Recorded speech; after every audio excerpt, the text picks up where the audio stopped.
ትሁቴና ናቲ ትልቅ ታሪክ ሰሩ። አቶ ገዙን አግቶ ናቲ ስለ እናቱ እንዲናዘዝ አደረገው። በዚህን ሰዓት አቶ ገዙ ናቲ ይዞ ሲያናዝዘው እናቱ በህይወት እንዳለችና ባዶ ክላስ ዘግቶ እንደሚያሰቃያትም ለናቲ ተናገረ። ትሁቴ ተጎንህ ልሆን ቃል እገባልሃለሁ።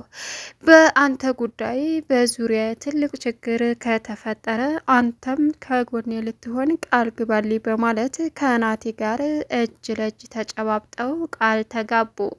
ትሁቴ አሁን ማድረግ ያለባት ነገር በሙሉ ከናቲ ጎን ሆና ስለ እናቱ የምታውቀውንም እውነታ ልትናገር ለራሷ ቃል ገባች። ከዛ በፊት ግን ናቲ አባቱን ሲያግተው አባቱ ደም ግፊት ስላለበት ሁሉንም እውነታ ዝርዝር አድርጎ ለናቲ በመናገሩ ከምንም በላይ አሁን ናቲ አቶ ገዙን በመጨረሻም ይሄ አረመኔ መታሰር አለበት፣ እናቴን ሞታለች ብሎ ይህን ያክል ጊዜ ሲያሰቃየኝ ኑሯል፣ በጸጸት በሐዘንም እናቴን ደግሞ ልጅሽ ሞቷል እያለ ሲያሰቃያት ኑሯል። ስለዚህ ለእነዚህ ለሁለት ሰዎች ምንም ርህራሄ ሊደረግላቸው አይገባም በማለትም ለትሁት ናቲ ነገራት። ትሁትም እሺ በማለት ከጎኑ ሆና የሚመጣውን ነገር በሙሉ ልትጋፈጥ ቃል ተገባቡ። ቤቲ የመጨረሻ ውርደቷን ተከናነበች። ገንዘብ አገኛለሁ ብላ ስትሮጥም አሁን ላይ ናቲ እናቱ መቃብር ጋር በመሄዱ የእናቱ መቃብር እንደሌለ ፎቶዋም ስሟም እንደሌለም አየ። በዚህን ሰዓት ወደ ቤት ተመልሶ አባቱን አገተ። ሰላም ውድና የተከበራችሁ የዙዙነት ሚዲያ ቤተሰቦች እንዴት ናችሁ? ላይ ሰላማችሁ ይብዛልኝ። ለዚህ ቻናል አዲስ የሆናችሁ ሰብስክራይብ ያደረጋችሁ ቪዲዮውን እስከ መጨረሻው ተከታተሉ። እንግዲህ በጉጉት ስንጠብቀው የነበረው ተወዳጁ ድራማ ትሁት ቀጣይ ፓርቲ ይዘን መጥተናል ማለት ነው። ትሁቴ ዛሬ ታሪክ በመስራቷ እጅግ በጣም ያስደስታል። ነገር ግን ትሁቴ ትልቅ ወጥመድ ውስጥ የገባችው የአለምነሽን ቁልፍ ባለመደበቋ ቁልፉን ክላሷ ቤቲ ስታገኘው አሁን እሷን ለማስወገድና ለመግደልም ተስማሙ።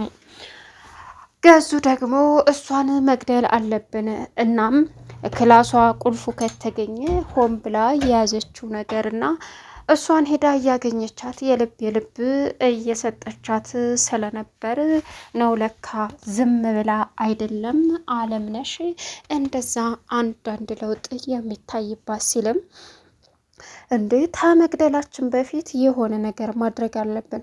ሲጀመር እዛ ክላስ መግባትና ለመግባቷን ማረጋገጥ አለብን እንጂ ዝም ብለን ብንገላት እኮ ሌላ ችግር ይፈጠራል፣ እኛ እኮ ተጠያቂ እንሆናለን አለችው ቤቲ። እሱም እና ያምሻል ባትገባ ኖሮ ቁልፉ ከሷ ጋር ምን ይሰራል? ስለዚህ ትገባለች መኝ ሲላትም ከሆነም ደግሞ ቤተሰብ ጥየቃ ስትሄድ ተከትሎ እሷን ማስወገድ እንዳለብን እንጂ በፍጹም እኛ ቤት ሆና መግደል የለብንም አለችው። እሱም አንድ ጥሩ ሀሳብ ነው፣ ምክንያቱም ተጠያቂ እንሆናለን ስትለውም እሱም እሺ በማለትም ተስማማ። ናቲ እንግዲህ አሁን ላይ ደም እንባ እያለቀሰ ይገኛል። የናቴን ድምፅ ነው የሰማሁት፣ እዚህ ቤት ስመጣ ሁልጊዜም የሆነ ነገር ይሰማኛል ሲልም የሆነ ነገር ከተሰማህ እዚህ ቤት ምን ልሰራ ትመጣለህ ሲለውም አቶ ገዙ ምን እያልክ ነው? ቤቴ እኮ ነው የናቴ ቤት ሲልም እና ዋኬ ራስ ጉዳይ ናቲ የለችም፣ ስለዚህ አርፈ ብትቀመጥ ነው የሚሻለው አለው ገዙም። እንግዳውስ ከዚህ ቤት መቼም አልቀርም ሲልም ጥለውት ወጡ። እናም ትሁትን እባክሽን ትሁት የሆነ ነገር የደበቅሽ ነገር እንዳለ አውቃለሁ ሲላትም ስለምኑ? ስለ እናቴ እውነቱን ንገሪኝ፣ እማቀው ነገር አለ ግን ደግሞ በፍጹም ልነግርህ አልችልም። ስለ እናት መሞትና አለመሞት ራስ በደንብ አረጋግጥ፣ እኔን ምንም አትበለኝ፣ ቤተሰቦች ታውቃለህ ትልቅ ችግር እንደሚፈጥሩብኝ አለችው። እሱም በቃሽ በማለትም አሁን ላይ ወጥቶ ሄደ። በዚህን ሰዓት እጅግ በጣም ልብ በሚሰብር ሁኔታ እየተካሄደ ያለው በጣም አሳሳቢውና አሳዛኙ ነገር ትሁት ትወገዳለች የሚለው ነው። ትሁት እንግዲህ አሁን ላይ ከናቲ ጎን ለመሆንም ፈርታ እየተጨናነቀችም ትገኛለች። ሌላው ናቲ እቤት መጣ። ከቤት ከመውጣቱ በኋላ እናት የት ነው? ታማ ነበር እንዴ? ቢሮ ሂዶ እናቴ ምኗን ታማ ነው? እንዴት ነው የሞተችው? በማለትም አባቱን ጠየቀው። አባትየው ምኗን ነው ያመማት ሲለውም ታማ ነበር። ምኗን እኮ ንገረኝ ሲልም አላቀውም ረሳሁት አለ። እንዴት ትረሳዋለህ?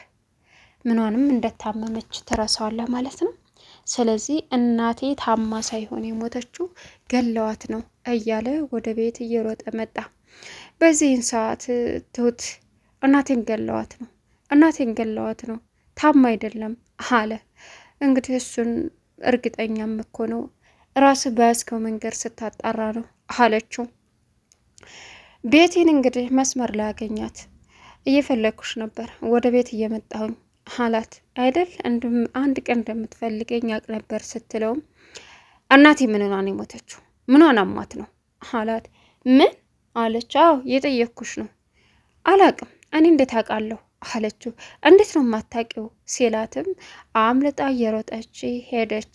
በዚህን ሰዓት ናቲ የሆነ ነገር የተደበቀ ትልቅ ሚስጥር እንዳለም ገባው። በጣም በሚያሳዝን ሁኔታ ትሁት አሁን ቤቲ ከትሁት መኝታ ፈልጋ ቁልፉን አገኘችው። ያን ቁልፍ ይዛ ለገዙ ነገረችው። ቁልፉን ያገኘችው መኝታ ክላሷ ነው። አዎ መኝታ ክላሷ ነው። ስለዚህ ገብታ አይታታለች ማለት ነው። ሀይ መወገድ አለባት ሲላትም ከዛ በፊት ግን ለምንኛ የሆነ ነገር አናደርግም? መገደል ጥሩ አይደለም እኮ ታሲዘናለች አለችው። እና ተዚህ የተሻለ መፍትሄ ያለሽ? አዎ ወደ አፏን ዝም ማስባል። አይ የሚባል ከሆነ ደግሞ ከኛ ቤት ወጥታ ወደ ቤተሰብ ጥየቃ ስትሄድ በዛው ቀረች ማለት አለችው። እሱም ጥሩ ሀሳብ ነው አላት። አለምነሽ እንግዲህ ትሁት እሷ ክላስ ለመግባት ቁልፏን ተሰርቃለች እና ርቧት እየተጨነቀች ትገኛለች። ግን ደግሞ ገዙ ገብቶ እንዳይሆን አድርጎ ደብድቧታል። በገዙ ድብደባ የዛለው ጅስሟ በጣም አስተክዞ አስቀምጧታል። እናም አንድ ድምፅ እንዳታዋጭ አላልኩሽም ነበር አንቺ ሰይጣን ሲላትም ጥፋተኛ ነኝ እባክህ ይቅርታ ስትለውም ጥፋት አጥፍተሽ ይቅርታ የምትጠይቂው ለእኔ ምን አባሽ ይሰራል እያለ በጣም ደበደባት። እናም በሰዓቱ ትሁትና እንዲሁም ደግሞ አለምነሽ ውስጥ እንዳሉ ናቲ ሲጠየቅ ምን ሆነሃል ሲሉትም የእናቴን ድምፅ እየሰማሁ ነው እዚህ ቤት በቃ እናቴን እሰማታለሁ ሲልም በቃ ያቃጭልብኛል ሲልም እንደዛ ከሆነ እዚህ ቤት ለምን ትመጣለህ አለ። ናቲ የመጨረሻም አለቀሰ እና ወደዛ ክላስ ሊገባ ሲል ምን እየሆንክ ነው ገዙ ተመለስ አለችው ቤቲ። እንደ ሂጄ አንጠባጥባታለሁ አፍን ድምፅ እንዳታወጣ በድጋሚ ይናገራታለሁ ሲላትም ያመሃል ልጇ እያለ አሁንም የማይሆን ነገር ነው። እንዴት ነው ገብተህ እሷን የምደበድበው? ይበልጥ ድምፅ ታወጣለች። ስለዚህ ተረጋጋ አለችው። እሱም እሺ በማለት እንግዲህ ተስማሙ። ተመልሰው ሄዱ። በዚህን ሰዓት ዛሬ ያልቆልናል አለምነሽ በቃ ድምፅ እንዳታወጪ አለቻት። በቃ ከመጡ ይገሉናል ሁለታችንንም እያለች አለምነሽ መጨናነቅ ጀመረች። ከዛም ሄዱ መሰል ብላ ትሁት ክላሷ ሄዳ ተኛች። በዚህን ሰዓት አባባ ደውሎ ምን ደረስ ሲላትም አባባ ድረስልኝ ትልቅ ወጥመድ ውስጥ ነው የገባሁት እንዴት እንደማወጣ አላቅም አለችው። እሱም እሺ በማለት ተስማሙ። በዚህን ሰዓት አይነጋ ያለ ጠዋት ተነስታ ምግቧን ስትሰራ ቤቲ ላጥ ብላ የትሁትን አለምነሽን ክላስ ከፍታ የምገባበትን ቁልፍ አገኘች። ትሁት እሷ ላይ ትልቅ ችግር እንደሚፈጠር አሁን ገና ገባት። አለምነሽ በረሃብ ብዛት ጨማረራለች።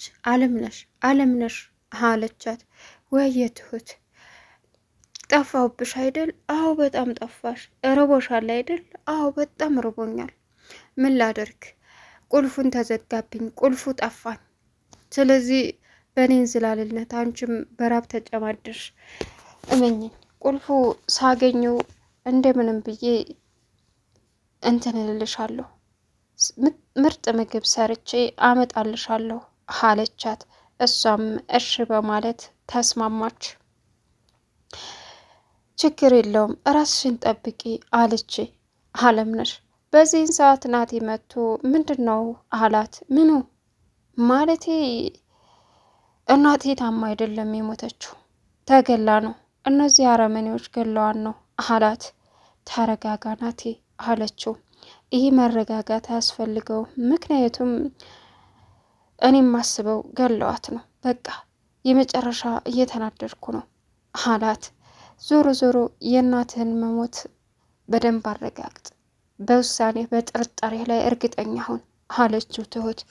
በጣም በሚገርም ሁኔታ አሁን ልቡ ተሰበረ። ትሁት የሆነ ነገር እንደደበቀችው እንዳለ አወቀም። እሺ በቃ በማለትም ተለያዩ። አሁን ላይ እሱ እየሮጠ እንግዲህ አለምነሽ እንዳልሞተች ቢረዳም ግን አማራጭ የለውም ዝም ብሎ ከመመልከት እና ወደፊት የሚፈጠረውን ነገር ከማየት በስተቀር። አሁን ላይ በቃ ህይወቱ ተርምስምስ ብሎበት ጨንቆት ያለው ናቲ እናቱ በጆሮ ላይ ታቃጭላለች። መጨረሻ ላይ ግን የሆነ ነገር ማድረግ አለብኝ በማለትም ወሰነ። ትሁት አሁን መወገድ እንዳለባት ያመኑት አቶ ገዙና አቶ ወይዘሮ ቤቴ እቤት ተመልሳ መጣች። ትሁት አለቻት። አቤት ቤቴ፣ ሰው መጥቶ ነበር? የምን ሰው? እንጃ። አዎ ግን ናቲ መጥቶ ነበር እኮ። ለምን? አላቅም። ወዴት ሄደ? እናቴ መቃብር ሊሄድ ብሎ ነው የሄደው እየሮጠ አለች ቤቲ። በዚህን ሰዓት አሁን ገና አለቀልኝ አለችና ምን አለቻት። ምን ነው? አዎ በዚህን ሰዓት እየሮጠች ቤቲ መስኪና መስመር ስትደርስ ለገዙ ስትደውልለት ገዙ ስልክ አያነሳም። ገዙ ለምንድን ነው ስልክ ማታነሳው? አሁን አልቆልናል ተበላን እያለች መጫህ ጀመረች። ውርደታቸውን በአደባባይ ተከናነቡ። ቻናሉን ሰብስክራይብ ያደረጋችሁ